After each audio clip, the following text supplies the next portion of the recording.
अर्को समस्या भनेको के हो भने फङ्गलको समस्या। फङ्गलले चाहिँ तपाईँको यो भागहरूमा चाहिँ दाग धब्बा हुने, पछि फलहरू पनि त्यस्तै हुने, अनि त्यस पछाडि चाहिँ यो भागहरू कुहिने गनाउने त्यस्तो छ भने चाहिँ हजुरहरूले घरेलु उपाय भनेको चाहिँ के हो भन्दाखेरि त्यसलाई एउटा सफा हतियारले काटेर त्यो इन्फेक्टेड भागलाई चाहिँ त्यो जुन प्रभावित भागलाई काटेर फ्याँक्ने, सुरक्षित ठाउँमा फ्याँक्ने र त्यसमा चाहिँ लसुन खोर्सानी पानीको चाहिँ घोल बनाएर त्यसलाई चाहिँ स्प्रे गर्ने। त्यसो गर्दाखेरि नियन्त्रण गर्न सकिन्छ। अब अर्को भनेको के छ भन्दाखेरि फुल अडिने तर चाहिँ फुल लाग्ने तर फल चाहिँ नलाग्ने समस्या छ भने बिरुवालाई पोषणको कमी भयो भने चाहिँ फुल लाग्ने त्यसरी फल नअडिने समस्या हुनसक्छ।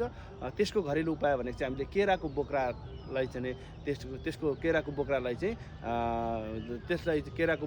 हामीले के गर्न सकिन्छ भने घोल बनाएर चाहिँ स्प्रे गरियो भने पोषणको परिपूर्ति हुन्छ र त्यो फल लाग्ने, फल अडिने समस्याको समाधान हुनसक्छ। र अन्तिम समस्या भनेको चाहिँ किराले यो पात काट्ने। त्यति बेला चाहिँ हामीले किराले पात काट्यो भने चाहिँ के गर्न सकिन्छ भन्दाखेरि साबुन पानी अथवा सेम्पू पानी चाहिँ स्प्रे गरियो भने अथवा निमको घोल पनि हामीले चाहिँ स्प्रे गरेर चाहिँ नियन्त्रण गर्न सकिन्छ।